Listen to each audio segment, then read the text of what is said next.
I think that was a great example of human possibility. When we think of, at some point in their lives, these guys didn't know how to play a guitar. They had to learn that. Good morning to everyone, or afternoon, or evening, depending on what part of the planet you happen to be.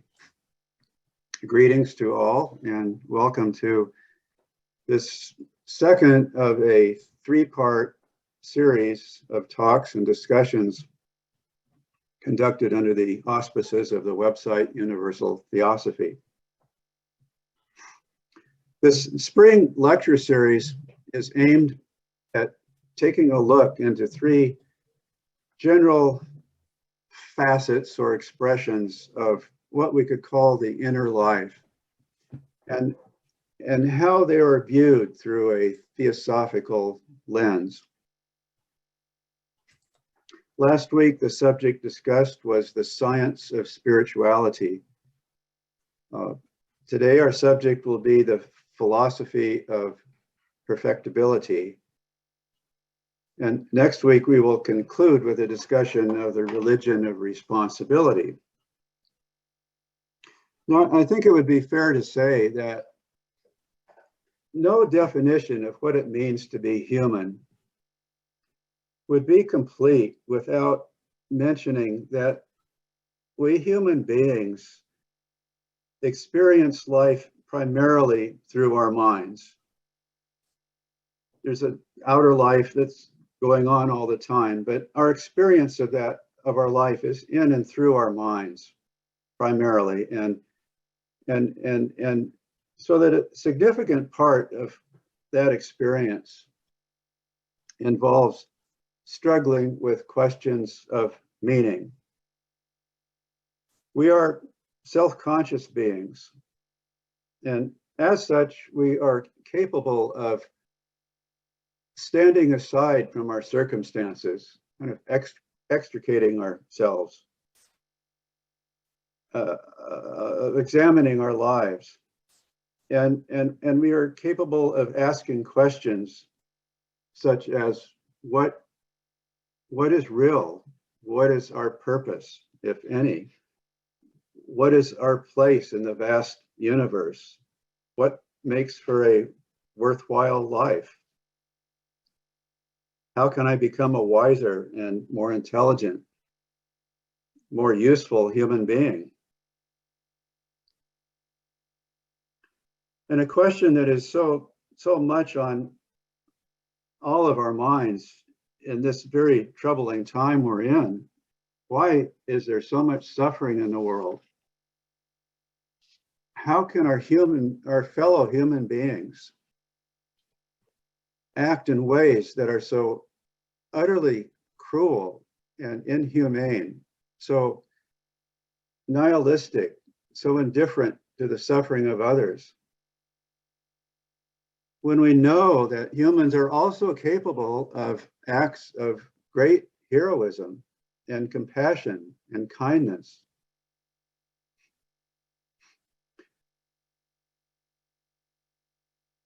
Science and philosophy and religion offer, we could say, conceptual frameworks, disciplines, and approaches that we can bring to bear on such questions. H.P. Blavatsky's monumental work, The Secret Doctrine, has as its subtitle the synthesis of science, religion, and philosophy, suggesting these are not mutually exclusive, but must be taken and used and made to function together in order to arrive at deeper understanding of the dynamics of our own inner nature, and to get a fuller grasp on the world surrounding us. Theosophy, the ancient wisdom religion, is in the world, we could say, in order to assist and to encourage us in our inner search, the search for truth, for knowledge, for meaning. It does not provide final answers. It is not a creed It has no articles of faith. There can really be no final answers because the great questions of life are divergent. That is to say, the more we discover about ourselves, the more mysteries we reveal. We are complex beings. And as one of the Theosophical teachers wrote, all of nature mixes and mingles in man. There are indeed aspects of ourselves which partake of the universal and of the divine. And we well know there are forces within us that can lead towards selfishness, towards isolation and cruelty and destructiveness, if we allow them to take hold. And these we need to understand and to control. But while we may arrive at no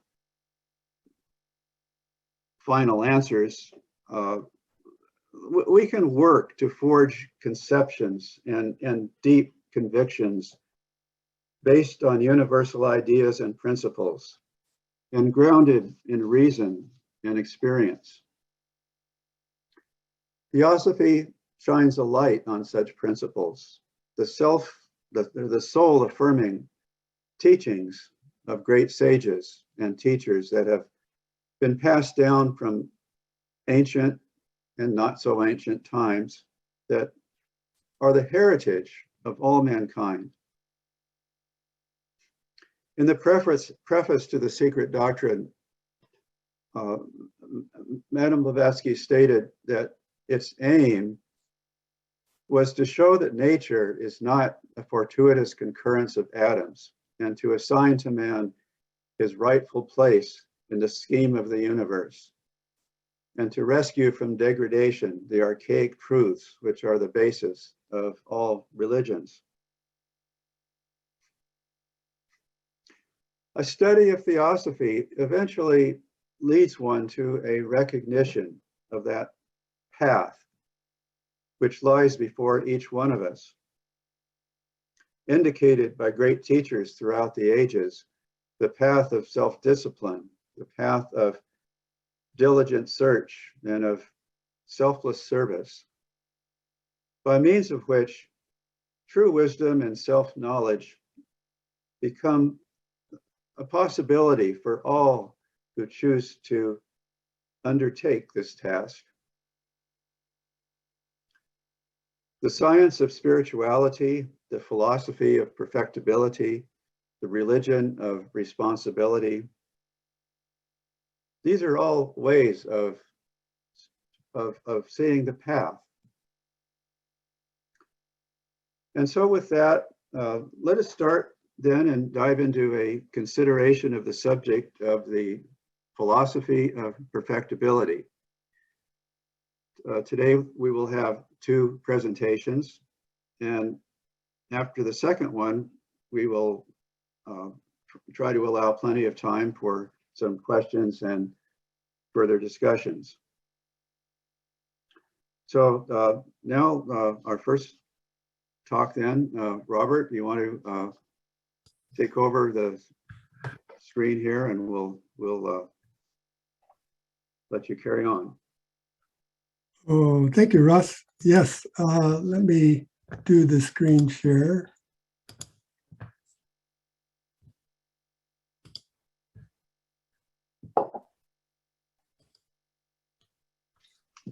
Okay, so am I audible and visible?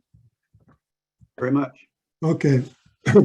Now, Russ, I think very pertinently talked about man's search for meaning, and somehow make sense of all the apparent injustices and what we might call evil in life.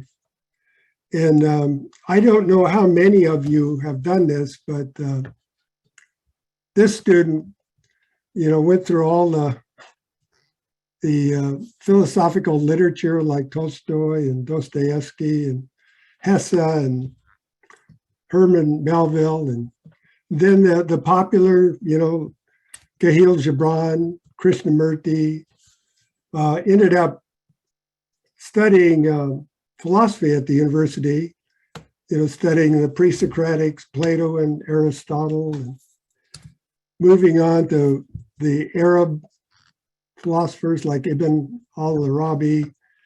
I'm going somewhere with this, don't worry. And then you have people like David Hume, Rene Descartes, Immanuel Kant, Wittgenstein in the contemporary era. Anyway, the point is, if one's gone through this search and you look at all these different perspectives, okay, what is it just a matter of individual preference?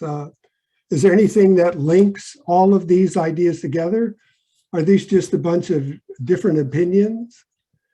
And the remarkable thing to me was, as Russ said, that Theosophy is synthetic. So talk about a philosophy of perfectibility. You come to Theosophy and you can go to anything else. You can go to Shakespeare, you can go to Plato, you can go to the American transcendentalists, and you'll find a remarkable depth and beauty that you hadn't suspected as before. So I just wanted to say a few things about that, because I don't know if everyone appreciates how valuable this philosophy is and how synthetic it really is of all the perspectives of the world. Now, I just also want to mention that Jerry and I actually were theosophical students of Raghavan and Nandini Iyer. So we had that great privilege of studying with people who knew, had perceptions that were very deep and very broad. So we did have that going for us. And secondly, I would like to point everybody to an article called The Philosophy of Perfection by Raghavan Iyer. It can be found on the Theosophy Trust website. And I mention this because if you really want a good philosophical analysis of the idea of perfectibility, you'll find it there. Whereas today we're going to take, a particular view, in somewhat, in a way, in the honor of Easter and the Easter egg. Now here, this is the Theosophical Seal, and it can be found on the cover of Theosophical Tenets, published by Concord Grove Press. And in the introduction to that, you'll find this quote, that initiation into theosophical metaphysics is more than an intellectual or moral enterprise.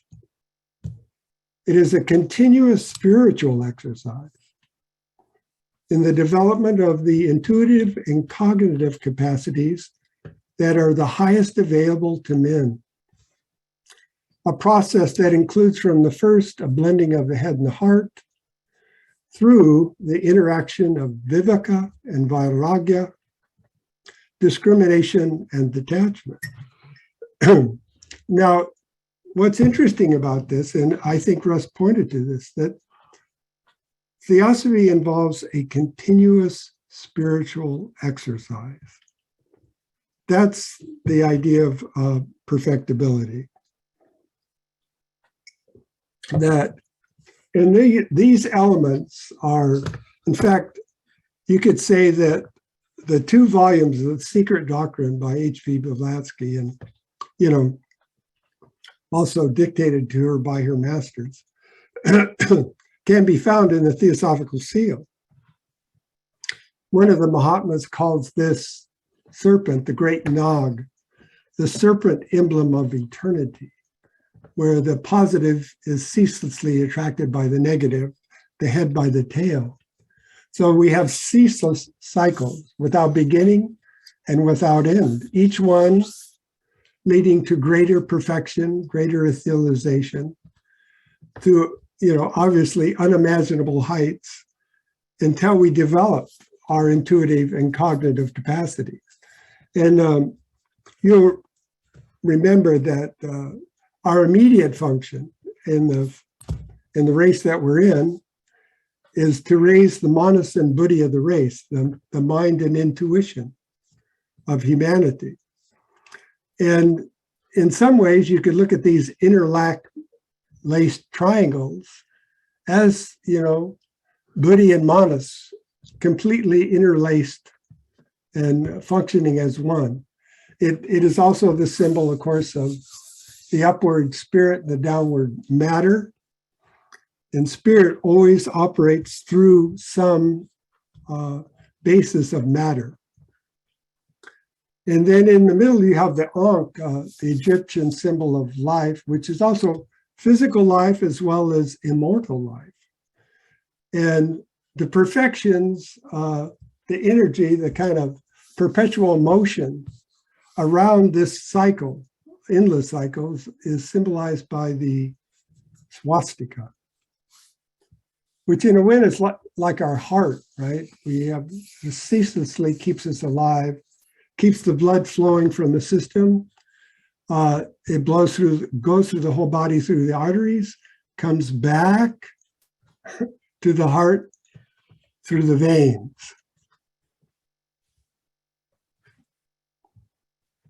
Now, thinking about this subject, the most perfect thing I could think of in manifestation was the soap bubble. And it is, in a way, the symbol of ever-growing perception. If we think of the meditation that is recommended in the Secret Doctrine, where it's recommended that from our own consciousness of perception, we should think outward to the extremist limits in every direction. So the utmost effort of perception will terminate in the vault of a sphere or a great circle. And this is our best conception of deity manifest, of Ein Sof manifest. But so you got a couple of things here. You have a sphere of awareness from the capacity for perception as ourselves as perceivers. And this perfectus means complete. And as we mentioned before, any cycle will have a kind of completion, but it only leads to further possibilities of perfection. And it's also interesting to think about, we live in atmosphere, right? We live in a sphere of atmosphere. And this atmosphere has various levels. And right now, we are breathing plants, and the plants are breathing us. That's what keeps us all alive. Now, just to mention, in Theosophy, the first fundamental principle has to do with the unknown, absolute, unthinkable, and unspeakable, really. It's only something for contemplation when one has developed the highest cognitive and intuitive faculties. Something to be contemplated in our innermost soul, within the sanctuary of our own soul. So the black is the complete unknown. The white circle is the playground for numberless universes. So in a way, it's saying there's this boundless abstract space here that universes can come and go. And it begins a place where we might begin to make some kind of headway in thinking. But it is interesting that to take up this sing-song quote, how delightful it is to make all space our dwelling place. Our hearts and minds are perfectly at ease. Now, now that it's Easter, we have this point in the circle, which symbolizes potential space within abstract space, but it's the germ and the root, okay? So this is the potency that is manifest everywhere. This point is not anywhere, it's everywhere. In a way, it symbolizes that circle whose circumference is nowhere to be found, but her center is everywhere. So this tremendous potency for continuous perfectibility is symbolized here by the germ and the root, or the point in the abstract space. Now, the sun from the Upanishads is the eye of the whole world. It's not contaminated. Just like the one self within all things is never contaminated by the misery of the world. All the evil and terrible things that are happening, the one self is not affected. And this is related to our whole conception of the self, because Atma is the self. And HBB says that the Atman is like the sun. It's neither yourself nor myself, but like the sunlight shines on all. So we're all illuminated by light, by an eternal light, the light that lighteth every man that cometh into the world. Many may be familiar with this graph or picture of cosmic microwave background radiation in the cosmos.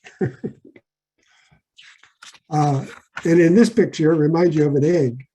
And the milky curds, that we think of in the secret doctrine of the Milky Way, but the milky background from which everything manifests comes from the unmanifest. And William Quan Judge tells us that when we're thinking about reincarnation, or that we're immortal souls, and we periodically animate various vestures, physical vestures, linked by karma from life to life, that this re-embodiments applies to everything. So it applies to Earth, the solar system, the galaxies, the entire universe. So Theosophy is synthetic, all-inclusive, nothing is left out. Now, there is a teaching that is very unusual to me, that when I came to Theosophy, it had to do with that our Earth is just one of 7 globes associated with the Earth chain. That there are actually 7 globes, and that we make 7 as humanity, as a host, as an emanation of deity. We travel around these globes 7 times. And I mention this to, what does it take to create an enlightened being, a perfected being in a vast cycle? All of this is the program that sets forth what's required to create an enlightened being. And so the idea that trivialized that, okay, I'm going to get enlightened this life or in 10 lives, no, it has to do with a whole host of humanity on an immense journey through cycles upon cycles.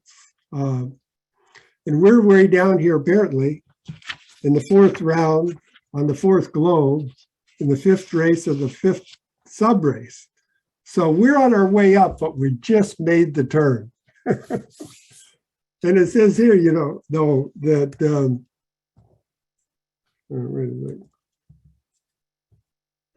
That, that any cycle is like this, right? There's a topmost point, there's a bottommost point, like the serpent.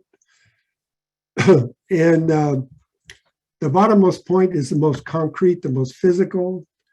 the analogy is like water turning to ice. And then at the top, you go from steam to plasma, probably. I always think of this as Pierre's favorite diagram from the Sacred Doctrine.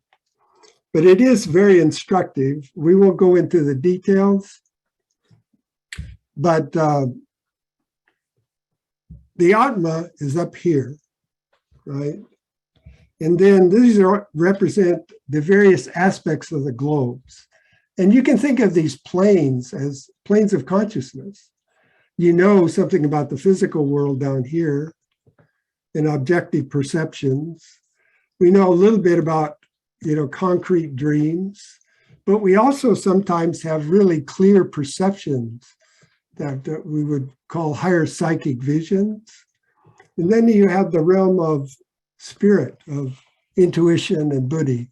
And the real point of this is to see that in each of these globes and in each of these planes, have to do with the development and expression of various principles of human nature. And again, that's all this vast cycle is needed for the development of the perfected human being. So physical intelligence, the masked manifestation of spiritual intelligence. So on the descending arc, in any cycle,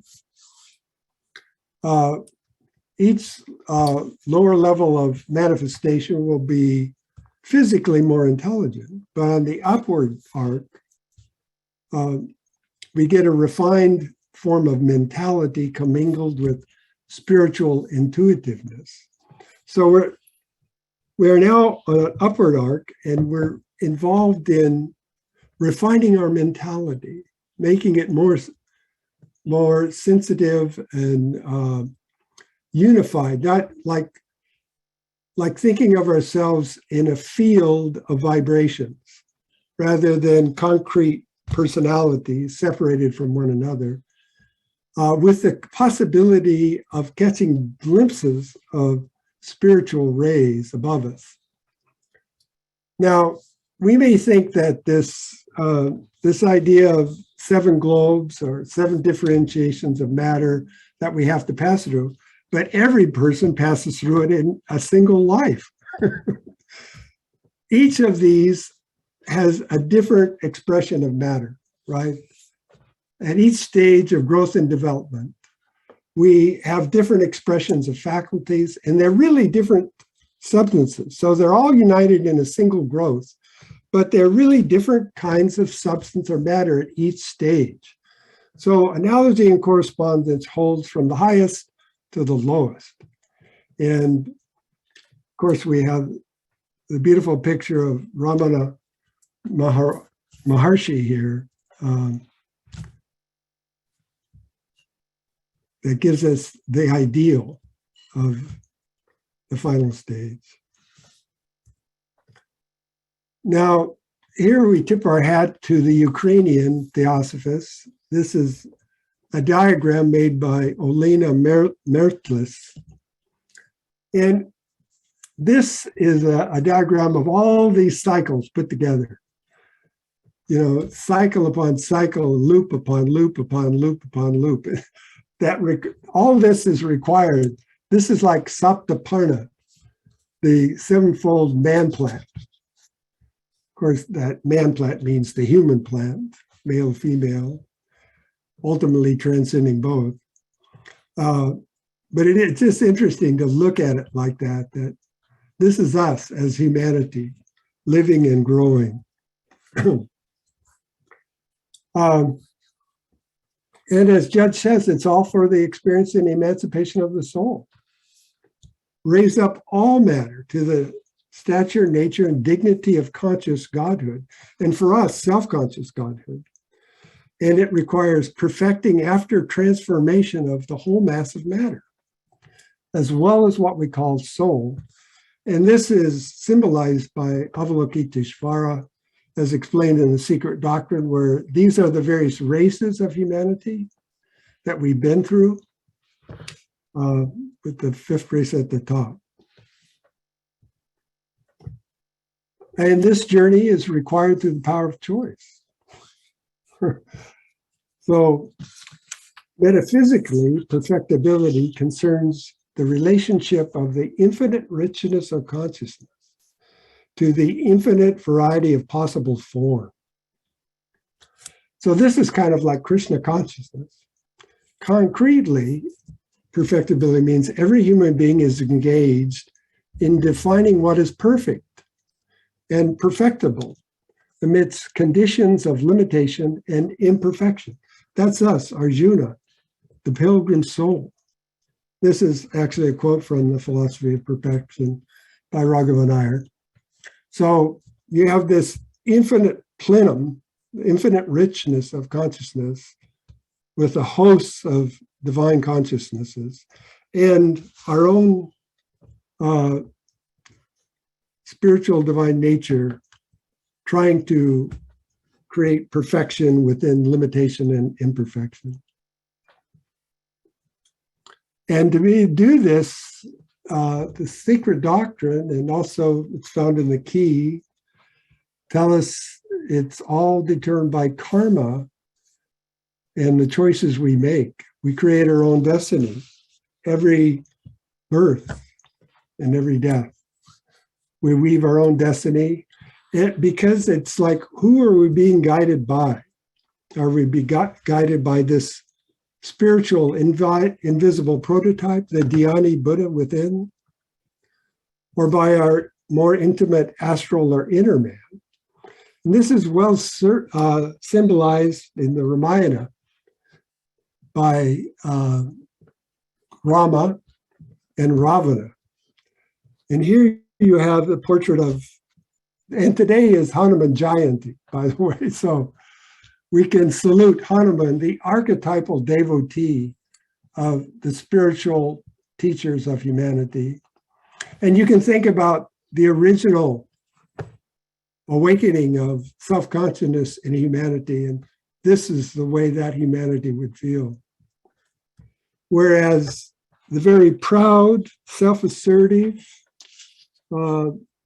stance taken by Ravana, consumed by the idea of power and consumed by their own desire, ceaseless, unsatisfied desire.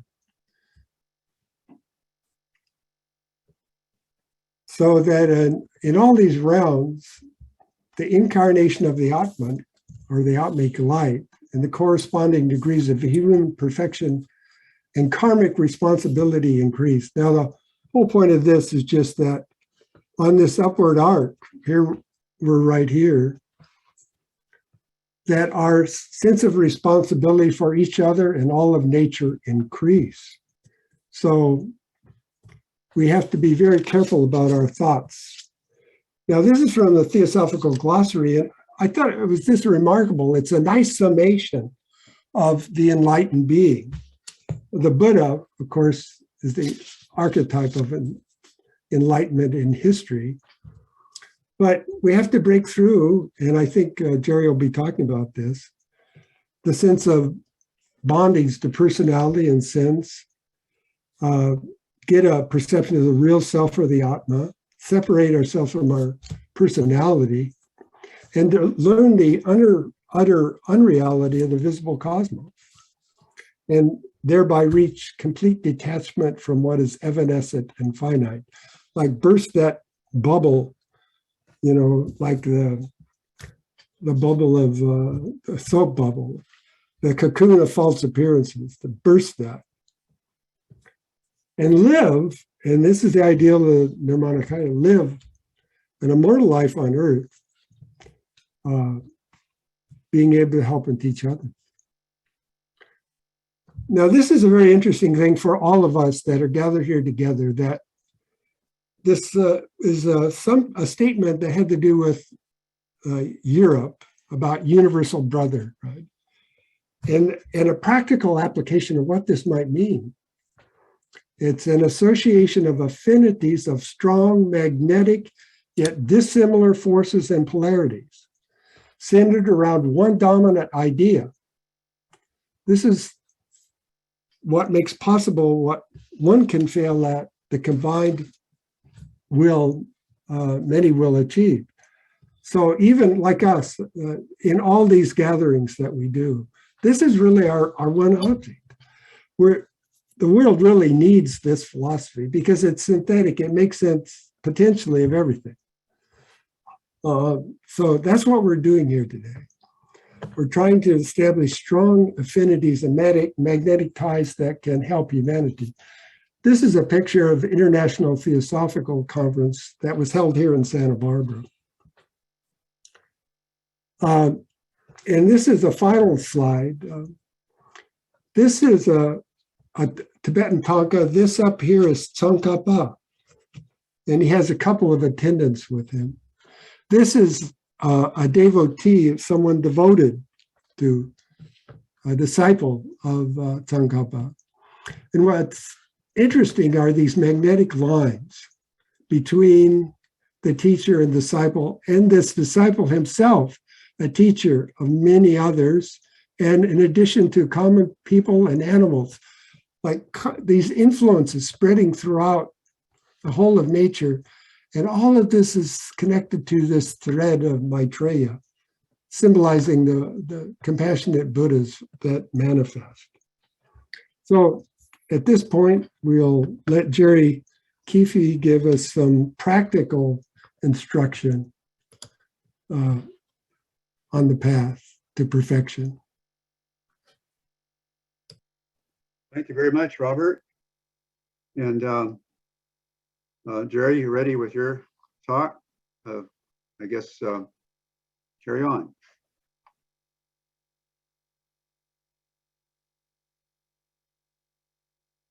Jerry, you need to unmute. Okay. Can you hear me all right? Yes. Thank you, Bob. Thank you very much. Before I get into some prepared remarks, I just wanted to add a couple thoughts inspired by Bob's presentation. We know in the ancient world, the idea of science, philosophy, and religion were not separate items. There was one common endeavor that you could say, as Bob mentioned, is characterized by what we call the spiritual path. So all of these perspectives we're talking about in this lecture series are perspectives on the same thing. And that same thing, if you were forced to define it, you could call it perhaps the search for truth. And it's important to remember that the very term philosophy, Theosophia, which was coined by Pythagoras, of course, we often translate that as love of wisdom, but that may not be quite adequate. Maybe it would be better to think of it as love and wisdom.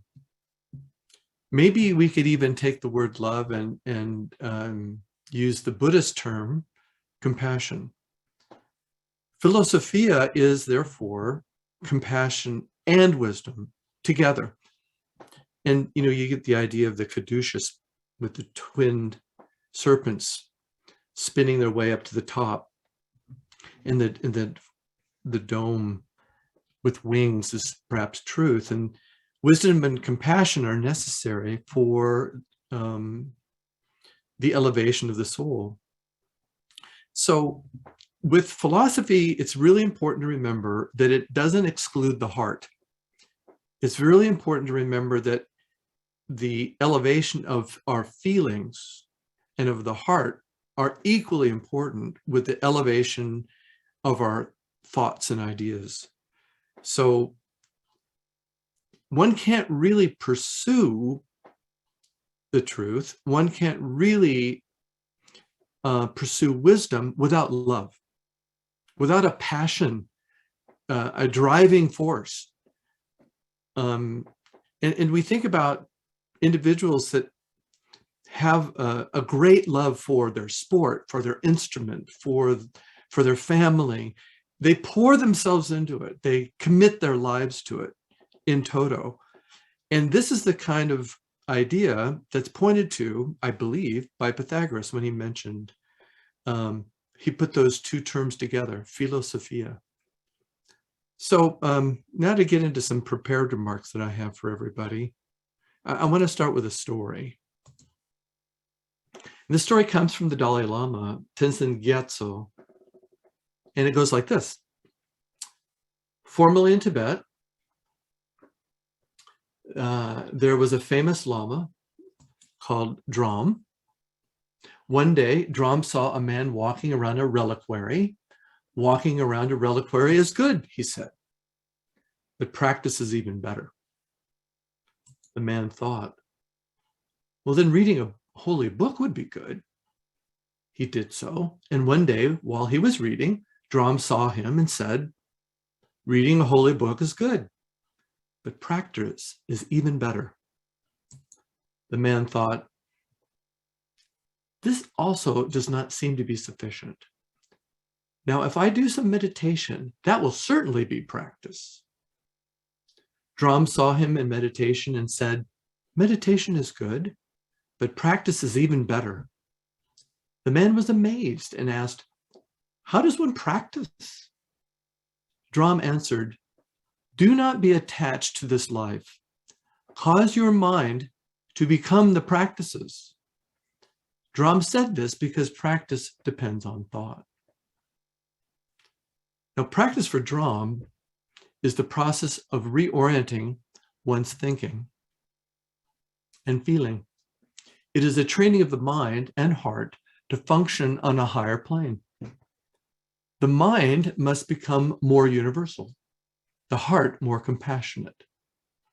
There's no limit to perfecting these qualities. They are infinite, hence the philosophy of perfectibility.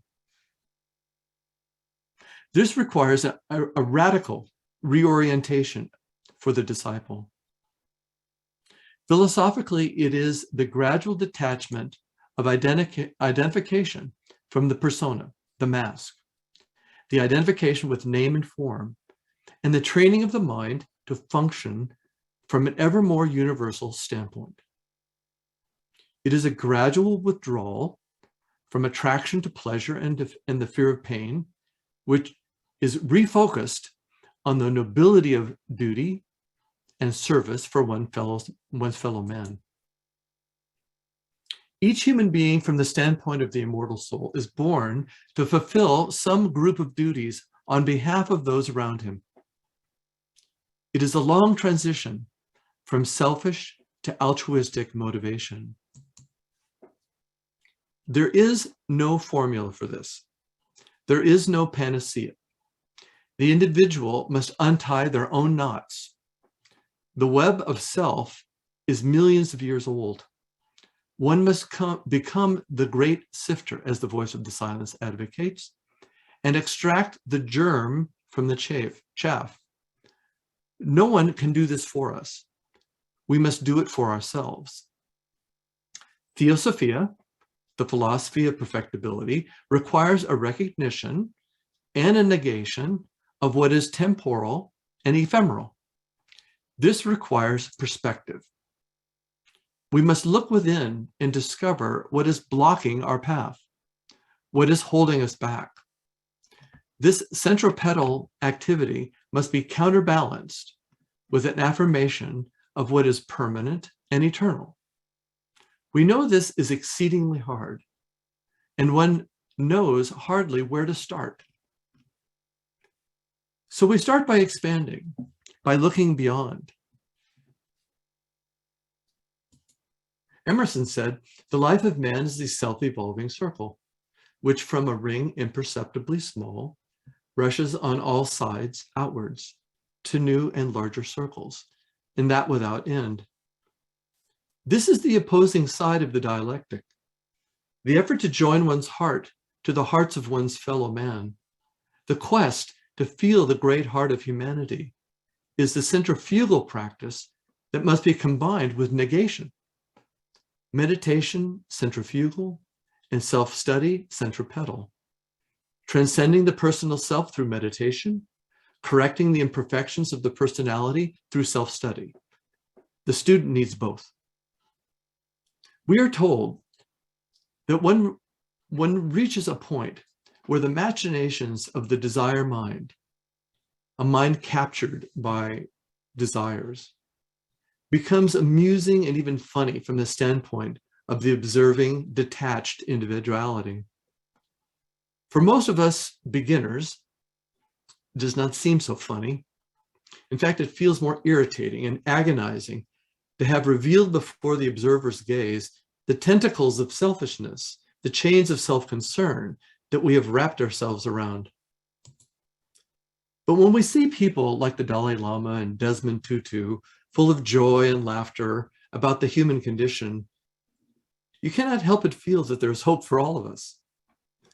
What we can learn from them is to stop taking ourselves so damn seriously. Mold the clay. Don't curse at it because it's not perfect. Progress in the philosophy of perfectibility is advanced by practice. This is true in athletics. It's true in music.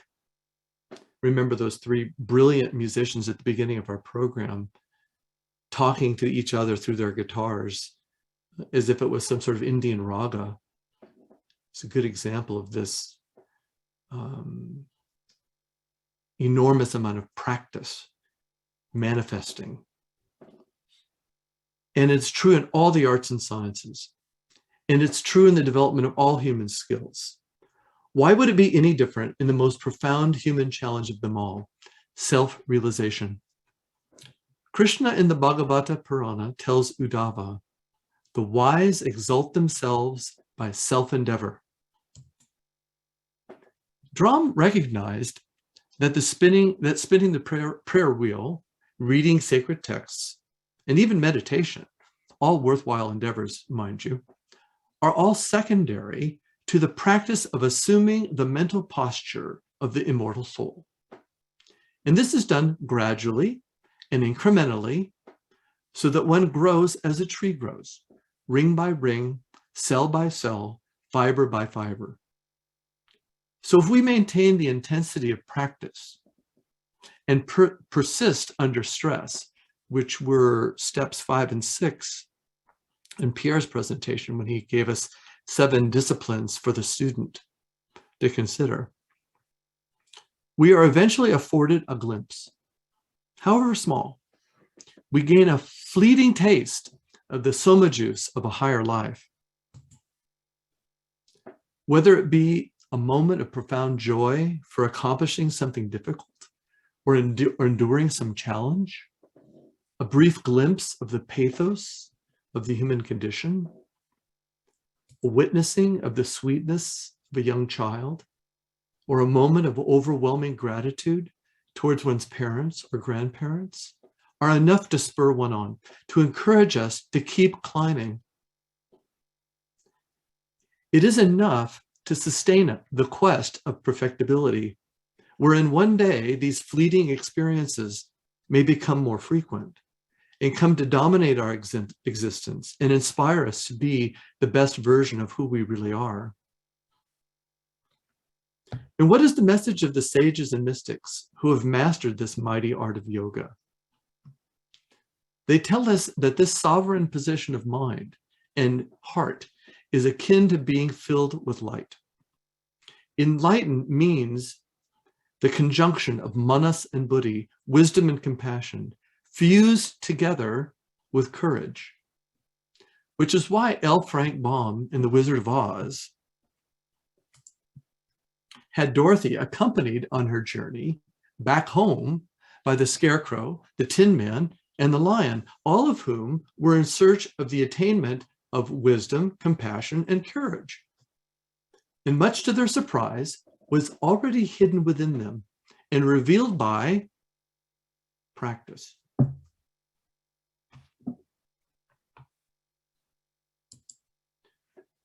So what if we are miles away from any form of enlightenment? So what if life has tossed us against the wall and thrown us to the ground? So what if we have made every mistake under the sun and fallen into every trap and were diverted by countless temptations. Perfectibility means we must keep starting over. If our hold over our mind is weak, so be it. Keep trying. Every day is a new incarnation, we are told by the wise ones. We can use our imagination to contemplate the portrait of the sage, the Mahatma, a wise being. The Bhagavad Gita, the Dhammapada, the Sermon on the Mount, the Tao Te Ching, all offer portraits for contemplation. Add your own imagination. Think it through yourself. Write your own portrait of a sage. The Irish mystic George William Russell, A.E., said, "We have imagined ourselves into this pitiful dream of life. By imagination and will, we re-enter true being, becoming what we conceive of. On that path, the fiery brooding I entered." Thought precedes action. Spirit informs substance. We become what we think. The philosophy of perfectibility, which is Raja Yoga by another name, demands the perfecting of our thought process, the purification of our motives, and the sifting of the heart doctrine. And if we persist, as the great English poet Shelley would say, to hope till hope creates from its own wreck the thing it contemplates. The teachers of the philosophy of perfectibility tell us, try, ever keep trying. Realization comes from dwelling on the thing to be realized. In other words, practice, practice, practice. In Alcoholics Anonymous, they say, fake it till you make it. Sure, you don't feel calm, kind, or together. In fact, you actually feel anxious, agitated, and forlorn, defeated perhaps. And we all, short of enlightenment, have some form of addiction we are fighting, whether we are aware of it or not. So Alcoholics Anonymous encourages the practice of imagining being calm, kind, and together. Do it for the sake of the people around you. At first, you won't feel at all calm, kind, or together while fighting the addiction, not in the least. But you really don't want to drag others down into those feelings. Keep imagining feeling a way, this new way, until it is no longer pretending. Eventually, you will actually start to feel differently.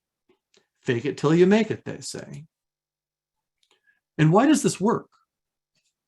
What is actually happening is the training of elementals. That is the alchemical process we've undertaken. The philosophy of perfectibility is a very practical path.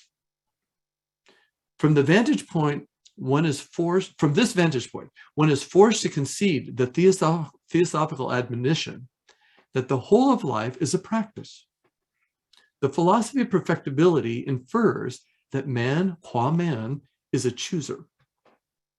Man is ultimately the captain of his own ship, the pilot of her own vessel. In every waking moment, whether eating, bathing, working, reading, writing, talking, thinking, writing, watching, driving, cooking, cleaning, teaching, learning, singing, playing, or listening, we are practicing something. Every waking moment, we are impressing life atoms, points of light. And whatever impression we make, it creates a tendency to repeat the impression again and again. Mr. Judge called this the cyclic return of impressions. If you are irritated while being stuck in traffic, you are practicing irritation. If you are frustrated by the news in today's paper, you are practicing frustration. If you are angry with a pushy boss at work, you are practicing being angry. If you zone out watching television after a busy day, you're practicing zoning out. And we'll get better at zoning out the more you do it, just like any other skill. Lincoln made the observation that human beings are just about as happy as they make themselves out to be. which leads one to wonder, why is it that human beings are so adept at making themselves miserable? Our lives are filled with unhealthy practices, negative meditations, and obsessive compulsions. The philosophy of perfectibility suggests that we sort this out, think it through, and establish new practices. Stuck in traffic? Practice patience. Frustrated by news? Practice compassion. Angered by the teacup tyrant at work? Practice forbearance. All three of these circumstances, as uncomfortable and painful as they may be, are opportunities to practice virtues and qualities that belong to the immortal soul. These are qualities that will undoubtedly be needed to fulfill some more strenuous duty in the future. We may not have control over all of our circumstances in our lives. They've been determined by choices made earlier in life and in past lives. But we do have full control over our responses to them. This was the revelation that Viktor Frankl made in the Nazi concentration camps during the Second World War. And if he found meaningful ways of responding to the brutality of a concentration camp, we ought to be able to fare with what life throws at us as well. Remember, Jesus said, "No man is given a burden greater than he can bear." Any mental practice which any human being can begin at any time and at any place and at any stage of life concerning the practice of imagining oneself as an immortal soul is extremely hard to sustain.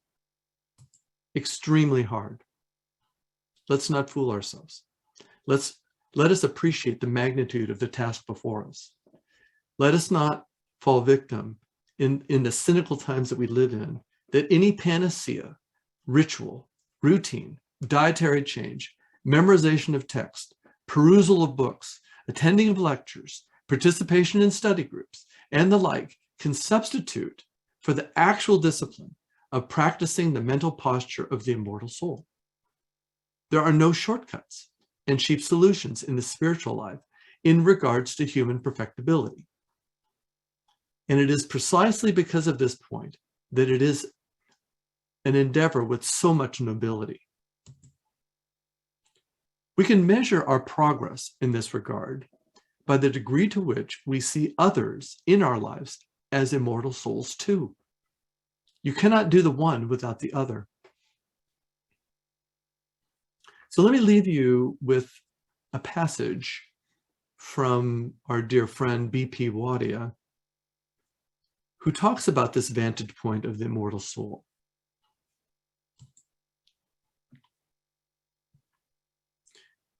The student of the secret doctrine has to undertake the practice of this yoga, this union with the divine.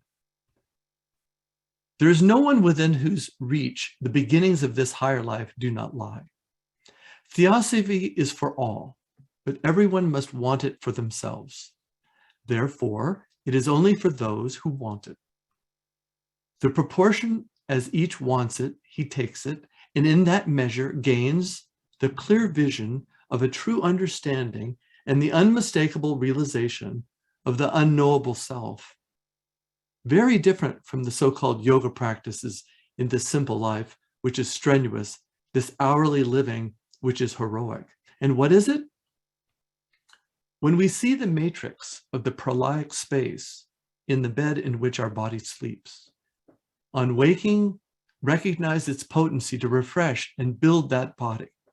When we see the water with which we bathe the body as the purifying nature with which consciousness rejuvenates itself, when in every morsel of food eaten, every drop of water drunk, every breath of air inhaled, every affection absorbed, every word of knowledge assimilated, we see the mighty magic of Prakriti, strong to devour as to regenerate. When in every idea put forth, in every word spoken, in every love given, and in every deed done, we see the creative power of consciousness.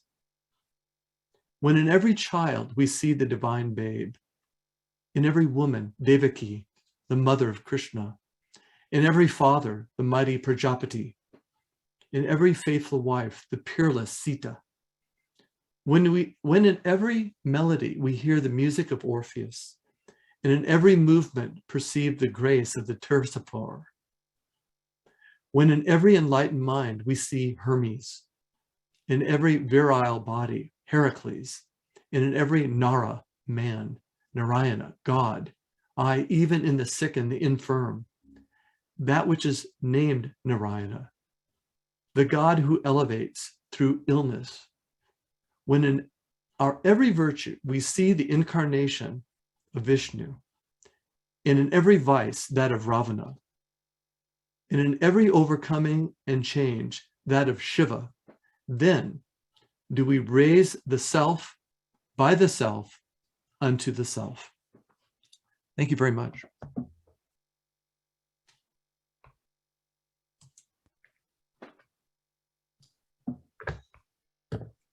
Thank you, Jerry. And we have, see, about 20, 25 minutes for questions. If you would, if you have a question, please trigger the little hand so I can see, and that makes your little picture go up on the screen there, and I can see it. And then we'll okay, so we'll start then with well, first I just want to remark how you know what a vast subject this is, and it's something that we can never really get to the end of, because there are just so many facets to it and so many paradoxes, and we might keep in mind that in relation to the idea of perfection, that perfection is always relative to some project, some cycle, some goal. There can never be absolute perfection. HPB says this in volume 1. She's speaking of the idea of parinishpana, which she defines as the absolute perfection to which all existences attain at the close of a great period of activity, or maha manvantara, and in which they rest during the succeeding period of repose. So this is the culmination of a vast cycle of evolution. It's an absolute perfection in a sense, but then she goes on to say it is absolute, however, only in a relative sense, for it must give room to still further absolute perfection, according to a higher standard of excellence in the following period of activity, just as a flower must cease to be a perfect flower and die in order to grow into a perfect fruit. So we see that the universe never comes to an end. The universe is absolute potential for growth, and we can see that in our own lives if we accomplish something, if we perfect something that we set out to do and to learn, some athletic skill perhaps, or a piece of music that we're working on, and we get to the point where we're just absolutely, as far as we can be, perfect with that. We just don't sit there and just sit there exalting in our perfection. We go on to something else. So that's why we're talking more about perfectibility, the capacity to grow and to learn and to become. Judy, you have your hand up, and we will like you to ask your question. Yes. Thank you. I want to thank the two brothers for amazingly insightful and profound presentations. And I would just like to ask, it was primarily directed at the first speaker, about the issue of the meaning in life. I read too Dostoevsky, Tolstoy, all the existentialists, the Greek philosophers. In Berkeley, I admit I even tried drugs, everything. But it occurs to me that this issue of meaning not only does come together in the theosophical philosophy, but even the word meaning does not convey the meaning that life has. In other words, in English, we don't really have the equivalent of the great meaning of the whole cosmic dance of Shiva, that it is far greater than what our language can convey. Perhaps the Sanskrit has a word for it. Maybe it's Dharma, or maybe it goes beyond that, but our minds haven't got there yet. So I wondered if one of the two brothers could address the idea of meaning further, because I don't think the existentialists got there. I mean, there was Sartre who said, life doesn't have any meaning except what you make for it. And then there was Kierkegaard, who was a Christian religious mystic, really, and was finally found meaning in that in a very unconventional way. Could we address this idea of meaning further, and along with perfectibility? All right. Thanks, Judy. Robert, you want to take that on? Okay, start out with a simple analogy about meaning or story. Like Ramana Maharshi, he loved the animals of the ashram. He had a cow that used to walk in and put his head in his lap. And I can't remember if it was the cat or the dog that they had. But when he died, he held it for a long time. And he was trying to send it on into the human kingdom, which would be an aberration, right, of nature. But it is one of the propositions of that thing, life can be quickened and the deaf can do remarkable things.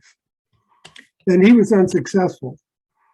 But imagine if you, like, just think of those people that have had pets, and you could assist it into higher states of consciousness, which is in a way what the whole of humanity is doing on its journey. It's trying to elevate and refine all of the matter associated with our earth chain. So there's just and also then the joy of just creating something beautiful. Like, what is the meaning of a piece of music that touches your soul?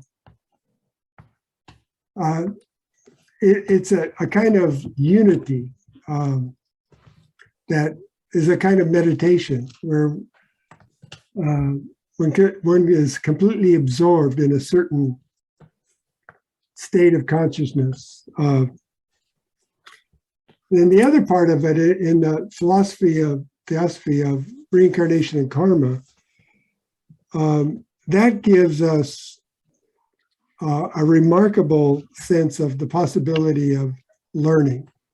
In a single life, there's so little we can learn. We have so little waking time and so many little extraneous duties, and we have to sleep and we get sick, and there's a host of obstacles that we have to deal with.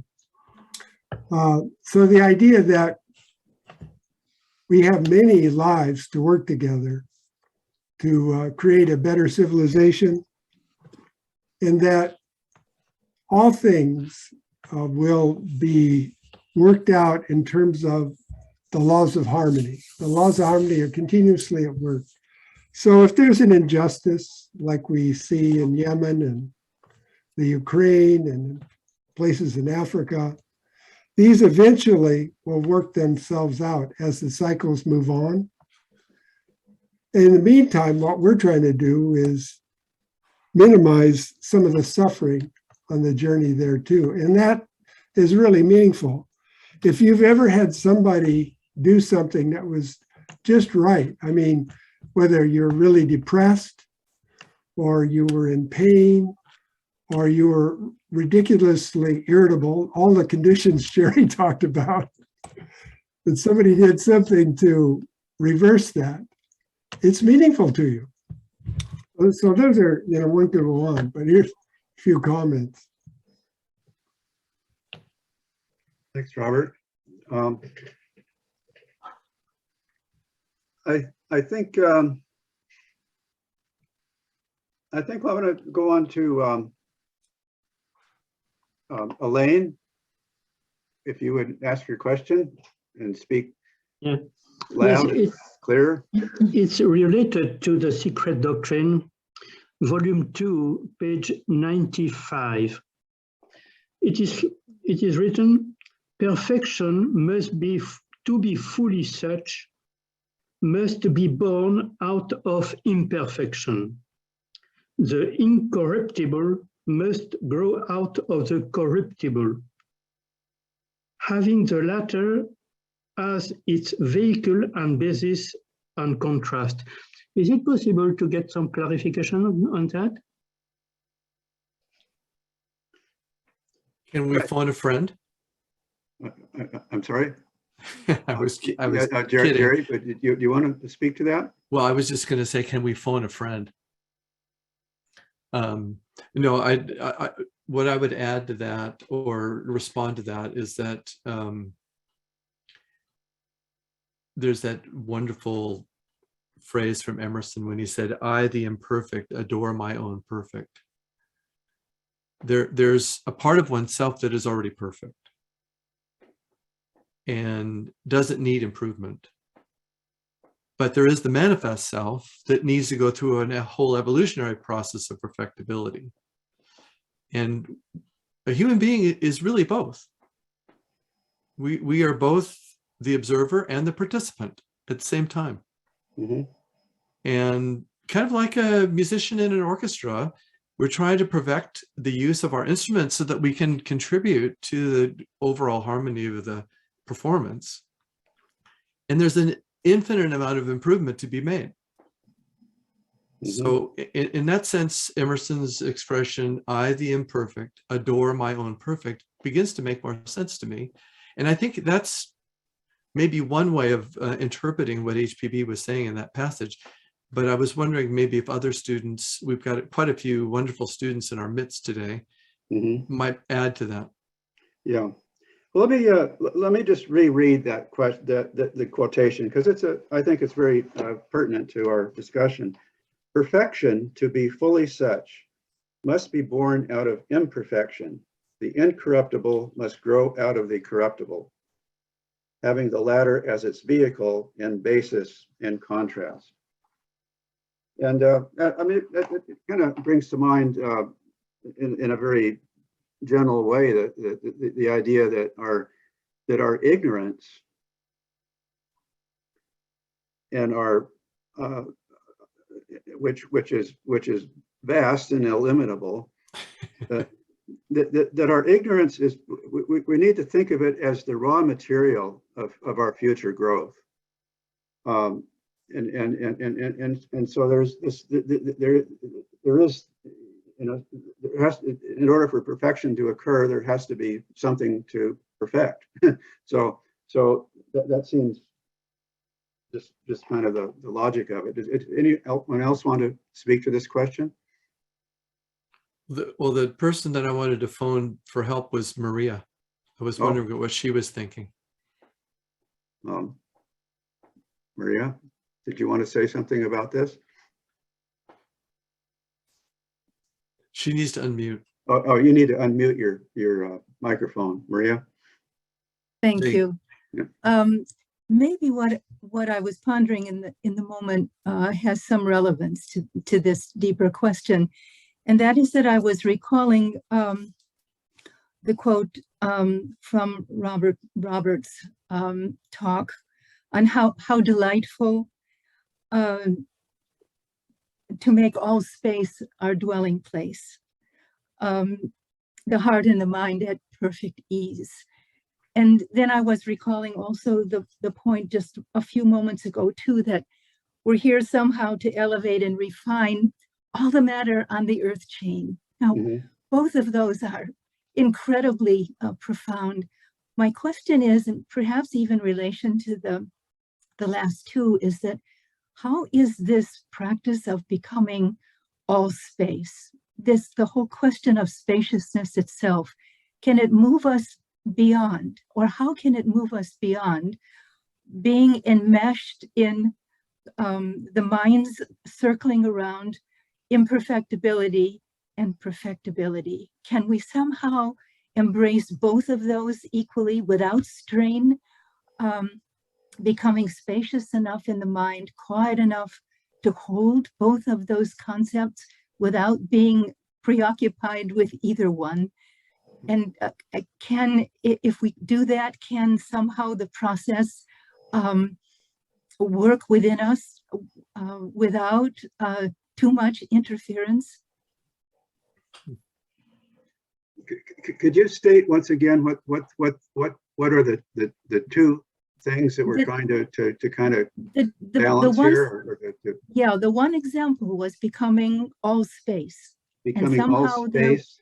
There was that image of the white circle in the black background that we're all familiar with. All space, and somehow in that space there's an ease of the heart and the mind, of these deeper capacities. On the other hand, how can being there actually promote the refining and the lifting of everything around us, all matter in this evolutionary chain we're living on? Okay, I think that's a great question, and Robert, I'm gonna give that one to you, and see, we have this kind of this idea of becoming the all, or say, relatively speaking, absolute perfection, and the idea that we are in the world, that our evolution, as Judge pointed out in that wonderful passage, is to raise up the whole of life to a higher degree of consciousness, and that's that in a sense that our evolution is kind of the force of the evolution in great nature. So how do we keep these two ideas kind of in a proper balance? Okay, I'm sorry, my internet just stopped. I don't know why. I had to get logged back on, so I'm a little discombobulated. Oh, I'm sorry. Well, Jerry, would you like to take this question? Well, yeah, it's a big one. It's an important one. And I can't answer the question, but I can comment on it. Mm-hmm.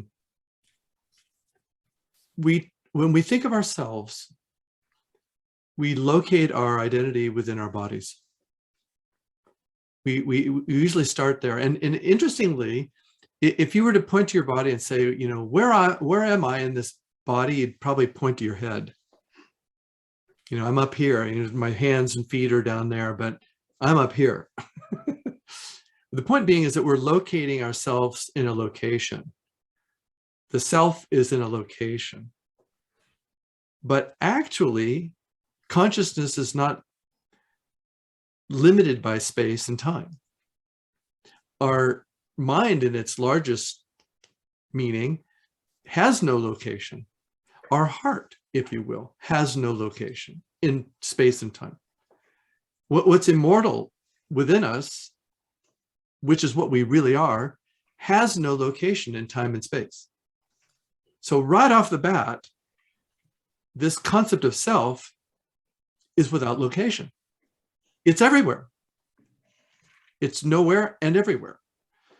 So little by little, we have to disassociate from name and form.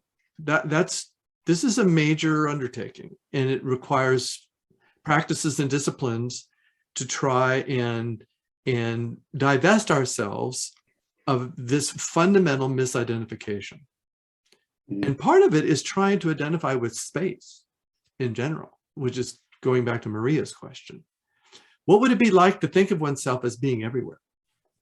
If you kind of start thinking along those lines, all of a sudden some of the separatist tendencies in our thinking start to break down.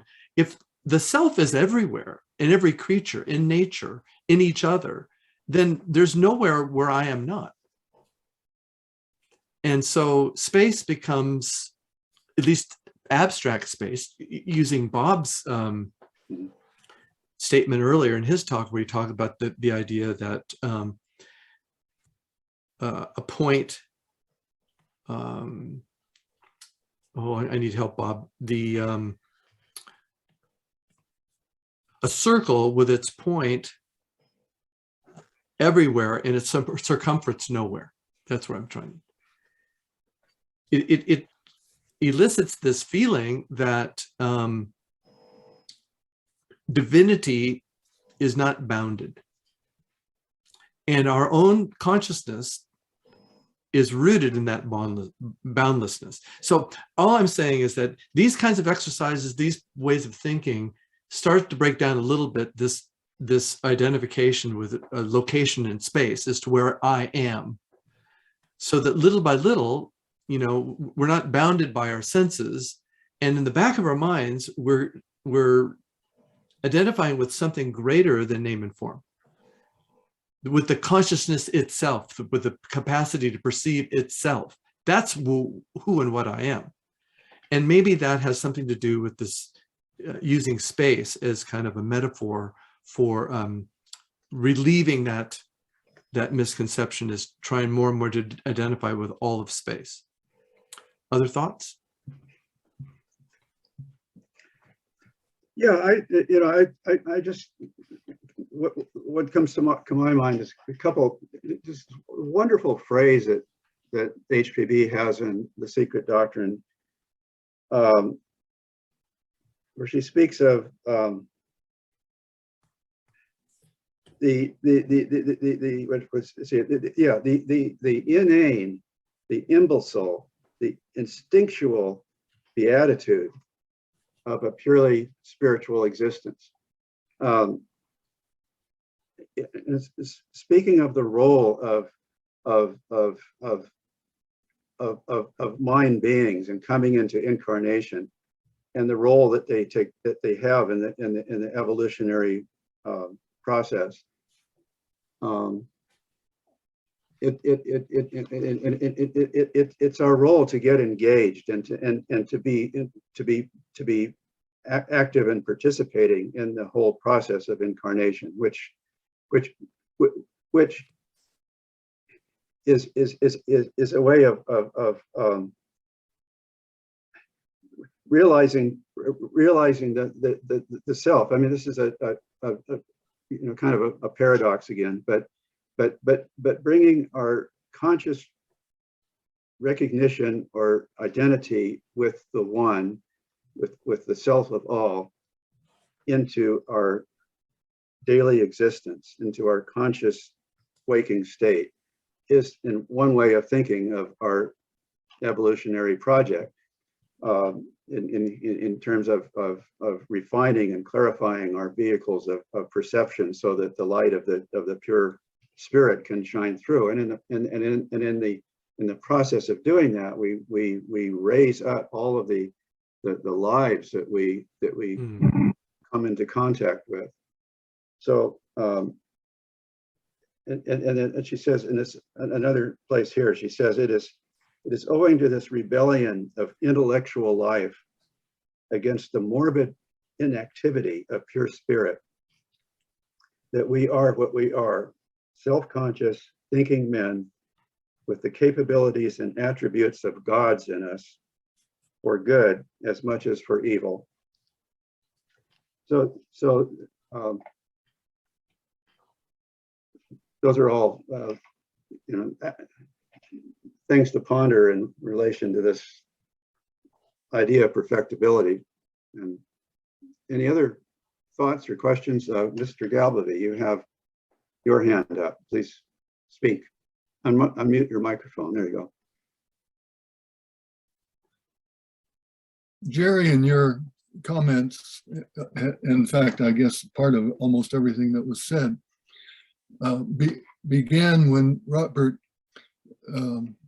mentioned the seal that is given as a theosophical orientation. And in it, at the very top, is the swastika. And I was reminded that it has two directions, so that the wheel can be moving either in the left or the right. And in the use of it by Theosophy, it is moving,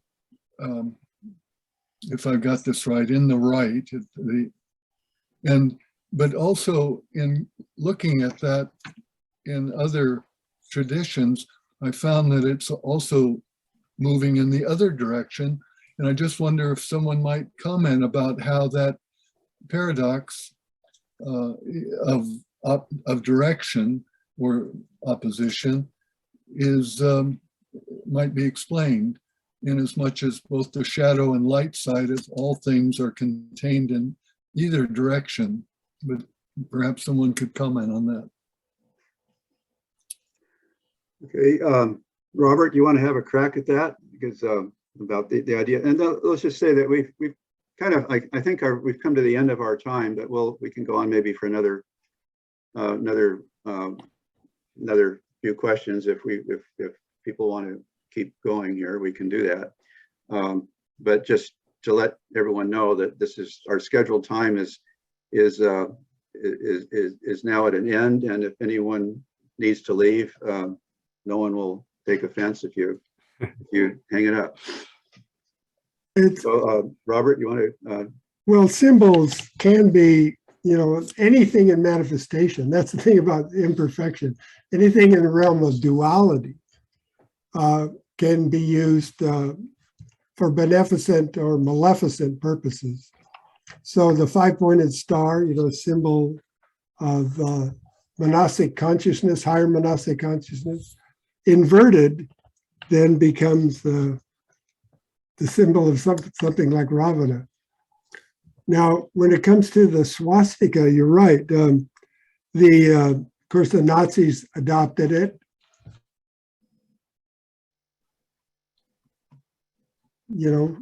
Used it as a symbol of great power for their machine, and they were very powerful.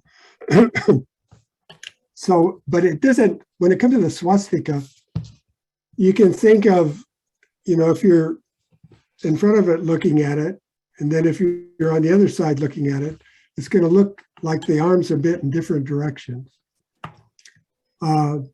So in one sense, it's a matter of what part of the cycle you're talking about, whether you're on an ascending or descending. You could look at it that way. But in either way, it has to do with the operation of the karmic wheel, right? Because the cross within the circle becomes this, kind of perpetual motion in terms of the cycles of manifestation and the operation of karma in those cycles. So that's just, just a few comments on it, but it's a tough question in some ways. Yeah. Thank you, Robert. Pierre, we haven't heard from you. I think, like, if you have a comment. Yeah, I wanted to come back to Alain's question, because that idea of the incorruptible producing the perfection, so to speak, but of course something that is corruptible or is corrupted already can never become perfect, of course, unless there is a potential in there. And I think that's something that we have to keep constantly in the back of our mind, that the true essence of our being is that one monad, the Pythagorean monad, and that is that infinite potential that exists in us. There's nothing to add to it. You can't take anything away from it, but it's there. And it is that allows that which is corrupted to reascend to its, you could say, to its true place. And it is that can remove ignorance within us. Because, education can be very expensive, especially in the United States, but ignorance in the long run is a lot more expensive, if we keep repeating that life after life. So if we think of that infinite potential in us that exists, and that we, when we think about it, also think of the spiritual will that is the force that can be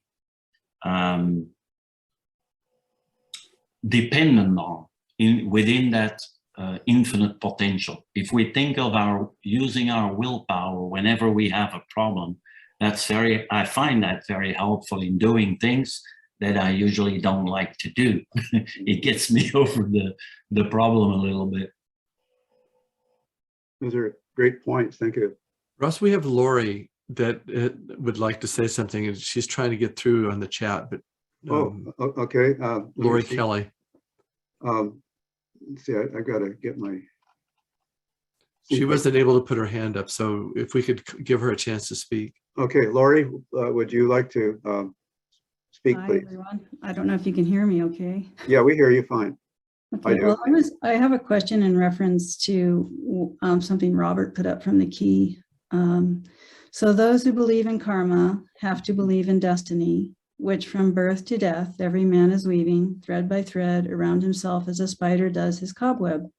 And this destiny is guided either by the heavenly voice of the invisible prototype outside of us. And that part confused me because my understanding, and maybe I'm completely misunderstanding everything, is that that is within us.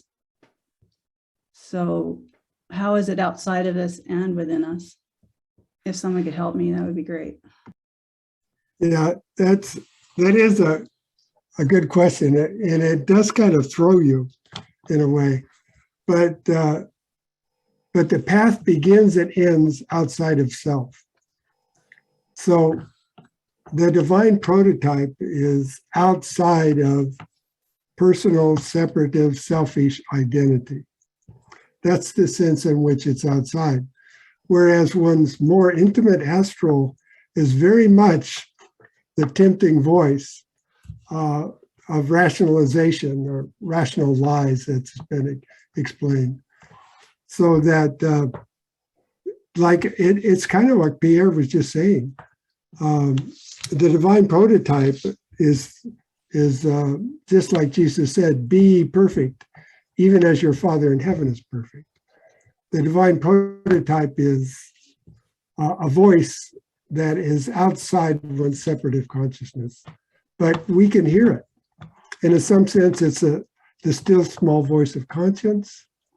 In some ways, it's the voice of the silence. Those are a few things to think about.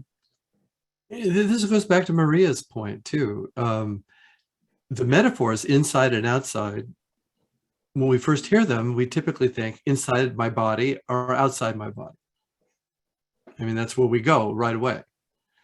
So what if we were to take that away? Let's not think that way at all. And let's talk about like a circle around a sense of self. And that goes back to the Emerson quote, you know, the life of man is a self-evolving circle. What is the sphere in which my identity exists? And is it real? Is it adequate? Can it be expanded? And the answer, of course, is yes. So and it goes to the theosophical idea of the noumenal and the phenomenal. There's something that's revealed to us, which is what we're identifying with. And there's something noumenal that we're unaware of yet, but it's on the horizon. It's in a sense, it's outside of us temporarily. So when we have our conscience speaks to us, we have a gut feeling, we have an inspiration. It feels a little bit like it's coming from the outside, but it's coming from outside of the little sphere of self that we've created for ourselves, a little group of ideas. Think of it more as a mental construct rather than a physical space. Is it inside or outside of my sense of self? So that's just another way to look at it. Thank you. Judy, you've had your hand up quite a bit here, quite a while. Do you have one final comment you'd like to make? You have to unmute your microphone.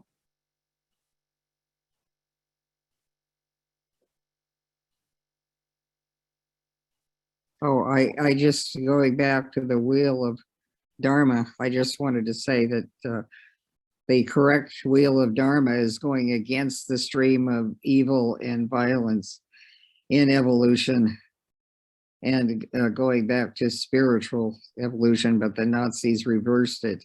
But I think this has already been addressed, and I wanted to know if Monica had her hand raised for a long time. Maybe she'd like to make a comment. Well, I'm sorry, I didn't see that. Monica, did you have a comment to make? Just a very quick comment. Thank you for this amazing presentation.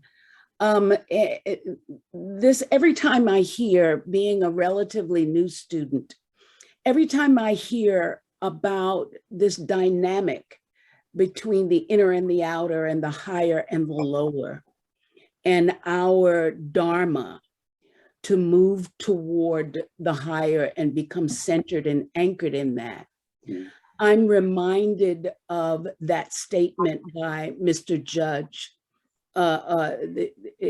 acting for and as the self of all.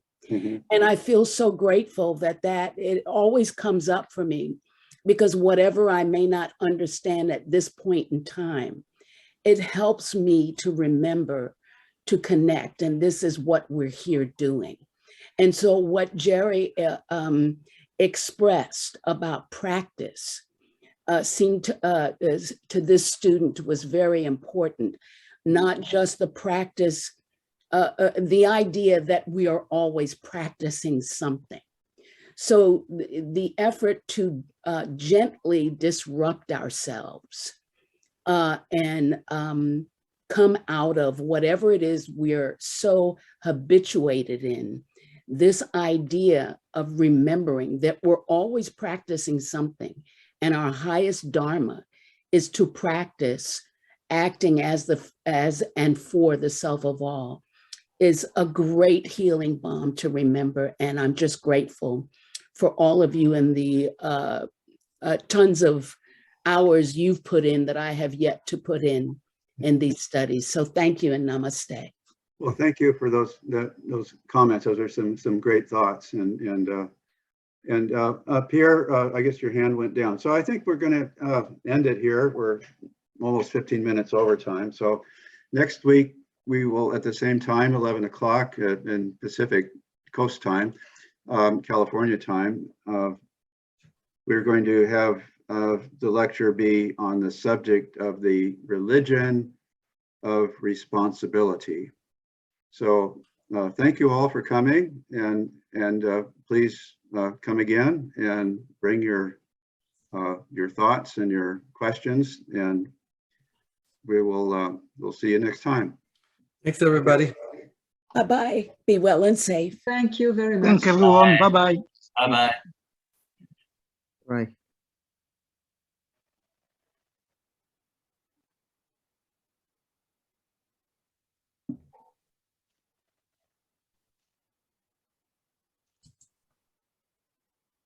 Merci beaucoup.